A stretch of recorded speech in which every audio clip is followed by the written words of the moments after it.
j'espère que vous allez bien. Excusez-moi, je regardais si c'était parti, mais c'était parti, parce que là clairement je suis repartie à l'ancienne. C'est-à-dire que c'est avec la caméra de mon PC, et non plus avec ma caméra que j'ai achetée, parce qu'elle est... elle a clairement pas envie de marcher depuis plusieurs mois en fait, hein, voilà. C'est un peu pour ça que je reviens un petit peu genre salut, ça fait 6 mois qu'on ne s'est pas parlé, youpi youp, j'essaie de faire ça de manière un peu discrète, mais je suis pas sûre que ça marche, là là là. Mais sachez juste que je vous ai pas abandonné, j'ai tout simplement en fait recréé un blog parce que j'en avais déjà créé un dans le passé, mais j'étais vachement plus investie sur ma chaîne YouTube, donc forcément je n'arrivais pas à combiner les deux. Et comme là, du fait est que ma caméra ne souhaite plus travailler pour moi apparemment, ou travailler tout court surtout, et que moi-même j'ai plus le même temps pour m'investir autant que sur une chaîne YouTube, et bien du coup j'ai rebasculé en version écrit. Là on est oral et visuel, et il y a aussi l'écrit sur le blog, donc les rats de Bib. Je suis pas allée plus loin que Bib, c'est-à-dire qu'à partir d'un certain âge, je crois qu'on a un forfait mots, donc on fait beaucoup de raccourcis, donc j'aime bien mon petit jeu de mots, rat de bibliothèque, raccourcis, haha. Les rats de Bib .over-blog.com. Pourquoi overblog? Parce que je peux même pas chercher, j'ai pas cherché en fait, j'ai pris la première plateforme qui arrivait, je me suis un tout petit peu renseignée dessus et je me suis dit ça a l'air pas trop compliqué, c'est gratuit, moi je veux juste mettre ce que je pense, mes écrits dessus, enfin mes critiques littéraires, ça fait l'affaire. Et puis si vous voulez continuer du coup à suivre un peu mes aventures livresques, et bien n'hésitez pas, vous pouvez lire, même pas vous abonner, enfin il y a rien quoi, à part juste du plaisir, du divertissement.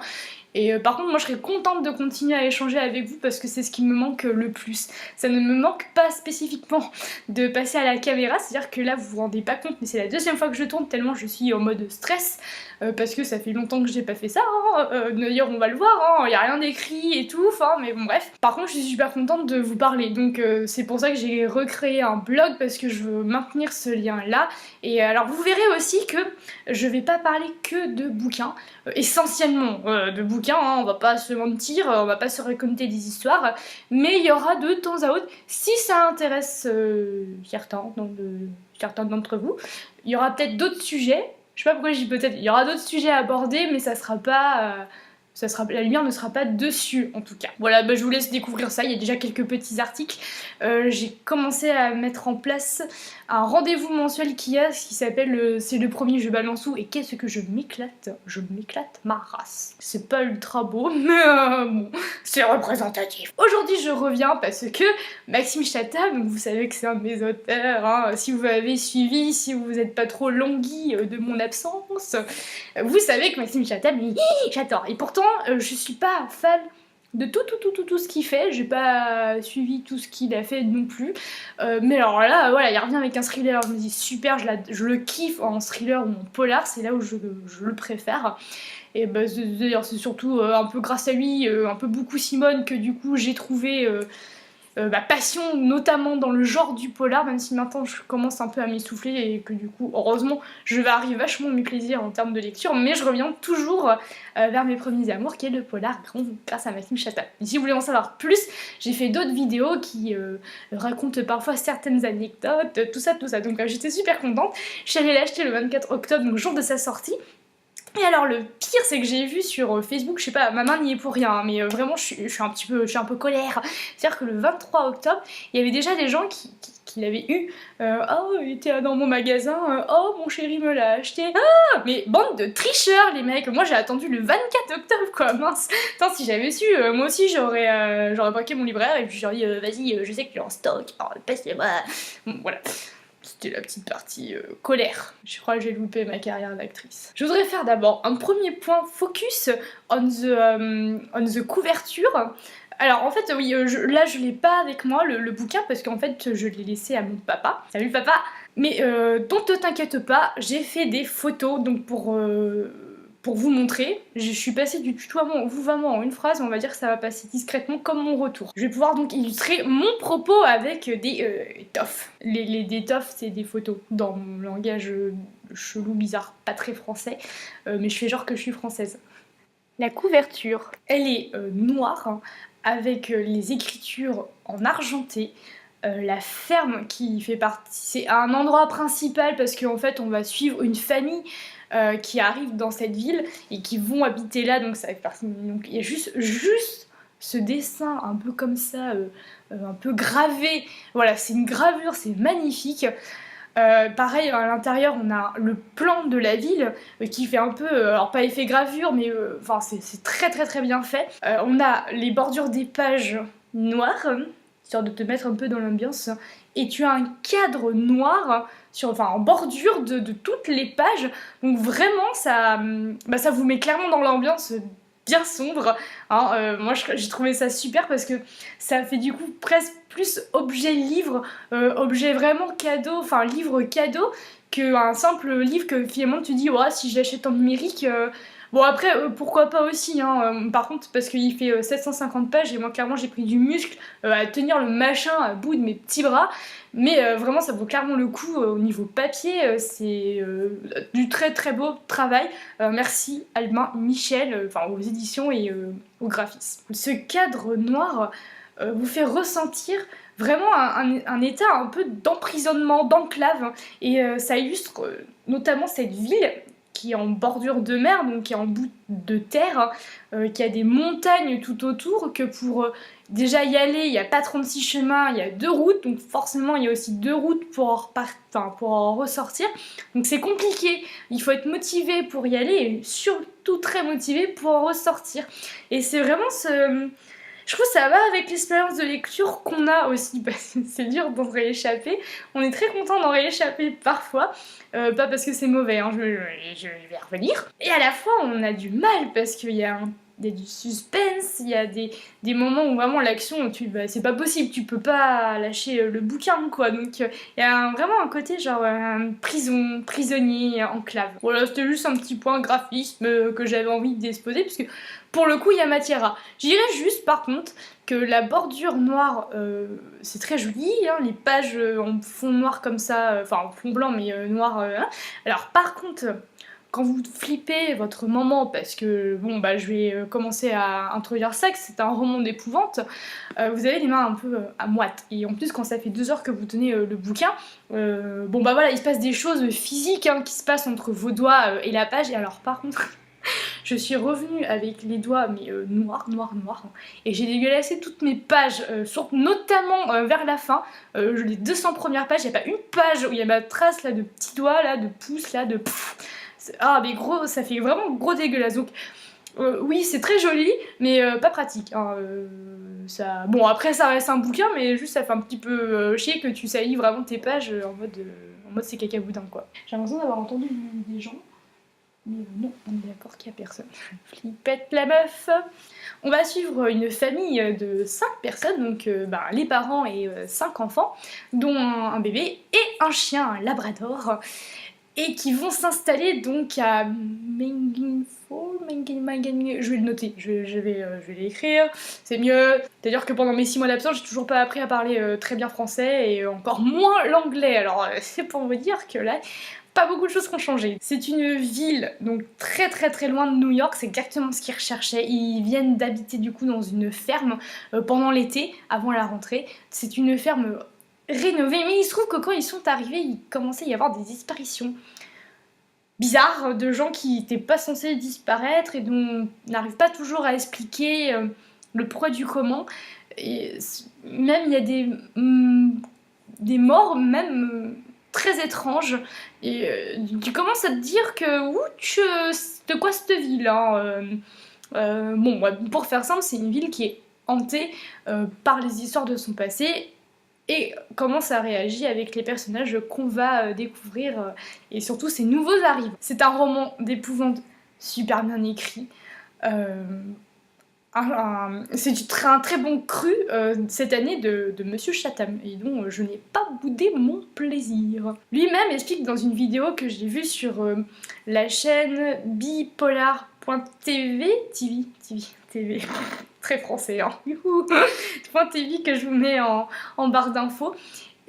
Maxime Chatham donnait 3 raisons pour lire son bouquin. La première, pour bien se faire peur, et alors là, oui, enfin moi en tout cas, vraiment, j'ai vraiment eu super peur, et vraiment faut y aller quoi. Mais c'était horrible, la première soirée que j'ai passée à le lire, le machin, mais en fait, chaque coin d'ombre de la pièce, tu regardes ça de manière genre... c'est une ombre, hein, c'est tout. Enfin, il n'y a rien qui va ressortir. Y a pas... Si tu regardes ton plafond, en plus, tu veux surtout pas regarder ce qui se passe dehors. Et même, en fait, je vais même raconter que la première nuit, j'avais peur. Et du coup, je voulais absolument aller faire un besoin totalement naturel et humain. Hein. Et en fait, rien que le fait de ouvrir la porte, arriver dans le couloir, passer devant la salle de bain, avec la porte qui est ouverte et la fenêtre qui donne sur le couloir, avec en plus à ce moment-là c'est la pleine lune, hein, avec la pleine lune qui donne sur le couloir et arriver dans les shots et allumer la lumière à ce moment-là, oh, mais qu'est-ce que j'avais peur. Et pourtant, je pense qu'en tout et pour tout, parce que je n'habite pas un château, j'ai 3 pas, 4 à faire. Mais rien que ça, j'avais trop peur. Et le pire, c'est que j'ai une chienne qui, logiquement, s'il se passe quelque chose, elle va aboyer. Et là, elle disait rien, quoi. Donc c'est que tout se passait très bien. Et mais non, j'avais super peur. Oh là là là là. Mais c'est pour vous dire que... Alors il explique que dans sa première raison, aussi, il est grand, donc, enfin son livre, donc il y a de quoi faire, il y a 750 pages. Oui mais non, en fait c'est un bouquin que t'as pas trop envie de passer 2 mois dessus pour flipper pendant 2 mois. Non, merci, ça va. Moi personnellement j'ai lu en 4 jours parce qu'il fallait, et encore j'ai pas forcément enchaîné 2 nuits d'affilée parce que je crois qu'il faut une nuit pour digérer le machin et continuer après tranquille. La deuxième raison c'est voyager, dans le sens voyager parce que la lecture permet ça, c'est-à-dire que ça t'échappe de ton quotidien. Alors, moi personnellement je suis vraiment à la lettre, j'ai dit voyager, mais très bien. J'ai commencé le bouquin chez moi en France et je l'ai fini à Madrid en Espagne. Donc oui, j'ai voyagé. Blague mise à part, je suis pas forcément sûre sur cette raison-là, dans le sens où sortir de ton quotidien et pour te retrouver dans un roman d'épouvante. Alors je sais pas si c'est le voyage que... Enfin par exemple, par rapport à un livre feel good, je pense qu'on préfère s'échapper de son quotidien par un roman feel good que par un roman d'épouvante. Mais après, le plaisir était quand même là, mais c'était un tout autre plaisir. Bon après tu peux dire que par rapport... à toi, finalement les personnages, ce qu'ils vivent, c'est vachement plus fort que ta vie, enfin, et ta vie te paraît moins dramatique, et tu te dis bon ben ouf quand même quoi. Une chose, ça permet de relativiser, on va dire ça. Et la troisième raison, donc au début il n'en avait pas, mais après il a dit que c'est en fait la ville où ça se passe, qui est pour moi un personnage à part entière, c'est mieux, c'est mieux. Je sais pas si du coup c'est le personnage qu'on va dire qu'il est entier ou la part. Donc on va laisser les 2 options, hein, puis vous choisissez laquelle. Hein, je suis comme ça, moi, y a pas de problème. Il va souvent revenir sur cette vie, et là je me suis dit, ah bah merci, parce que pour moi le défaut de ce bouquin, c'est là où le mât blesse, hein, c'est que cette ville en fait a beaucoup de secrets à dévoiler, notamment historiques. Alors c'est une ville fictive, mais vous voyez par exemple elle est à côté, sur la carte on me dit qu'elle est à côté de Salem. Salem, pas fictif, et Salem, on sait ce qui s'est passé, hein, notamment tout ce qui est par rapport à la sorcellerie.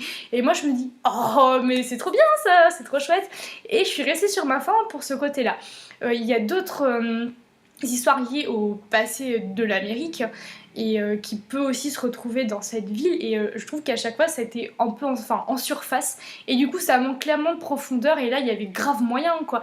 Donc je me dis que si ça se trouve, hein, allez parlons un petit peu comme ça, franchouillard, si ça se trouve il va revenir dessus, et là je me dis bah chouette, parce que j'aurais trop voulu découvrir vachement plus sur cette ville, parce qu'on nous lance des pistes très affriolantes, hein, si je puis me permettre, et voilà, hein, c'est comme si on nous les agitait sous le nez, et c'est tout. Donc j'aimerais bien que ça aille un peu plus loin, hein. À un moment donné j'ai passé l'âge de la drague. Mais sinon, si vous voulez faire une très bonne frayeur, et pour une fois je trouve que c'est bien. J'ai pour une fois parce que dans ces derniers romans, j'étais pas ultra fan de l'écriture, je trouvais que ça avait baissé en qualité, mais là non, pas de problème.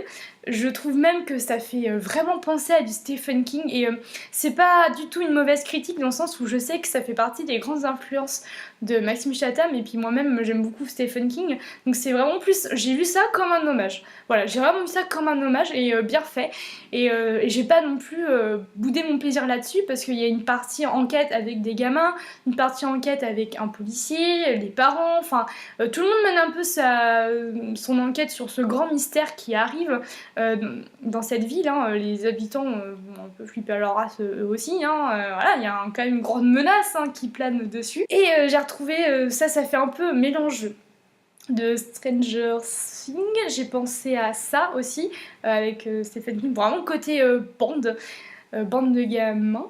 Il y a un mélange un peu des deux et en même temps c'est une toute autre histoire, hein. Il n'y a pas non plus plagié quoi que ce soit. Mais je trouve que ces éléments-là, tout fonctionne. Enfin, pour moi ça a fonctionné, effectivement j'étais à fond dedans les 200 dernières pages, mais alors jusqu'au bout de la light, je ne pouvais pas abandonner. Et mais là j'étais finalement les 200 dernières pages, t'es un peu moins en stress parce que déjà on te donne quand même un peu plus de résolution à tout ça, un petit peu. Et puis ben voilà, c'est ah mais par contre il y a des enfin à la fin t'es en panique totale pour les personnages, tu peux même chialer ta race parce que bon ben je vous dis pas tout mais bon voilà hein, préparez-vous psychologiquement hein, sur certains points et c'est bam, hein, c'est tranché net et précis quoi, c'est la vache, j'ai trouvé ça vachement dur. Mais ouais, non, mais franchement, j'ai bien aimé. J'ai hâte qu'on revienne dans cette ville, qu'il se repasse encore des choses, qu'il y a peut-être la suite de l'histoire ou la suite d'histoire passée. Ça serait bien, ça aussi. Vu que c'est des pistes qu'on a lancées, hein. Allons jusqu'au bout. N'hésitez pas à me dire du coup si vous l'avez lu. Sachez si vous allez me voir aussi sur mon blog, il y aura également un article. En fait, de tout ce que je viens de dire à l'oral, ça sera en écrit hein, aussi. Mais l'idée c'est pas non plus de faire du copier-coller sur ce qui se passe sur le blog et ce qui se passe sur la chaîne, sachant que sur la chaîne il y aura vachement moins de contenu. Hein, voilà, désolé. Mais n'hésitez pas à venir parler avec moi de bouquins, de tout, de rien, ici ou sur le blog, ou sur la page Facebook, ou sur Instagram aussi, je suis sur Instagram, mais je crois que c'est tout simplement les rats de Bib, et vous avez ma petite trogne sur la photo avec un petit rat, je crois que c'est la même que sur le blog, et la même sur la page Facebook. Là j'ai quand même fait un truc assez uniforme quand même, hein, j'ai un peu réfléchi. Donc n'hésitez pas à ce qu'on papote, etc. Bon, en attendant, je vous souhaite de très bonnes lectures, de bonnes nuits blanches aussi si vous commencez à lire Maxime Chatham ou d'autres dans le même genre, ou pas d'ailleurs, hein, juste parce que c'est nuit blanche, parce que vous faites une super lecture, vous n'avez pas envie d'abandonner votre bouquin, ça arrive, c'est même super d'ailleurs je trouve. Je vous dis à bientôt, bisous.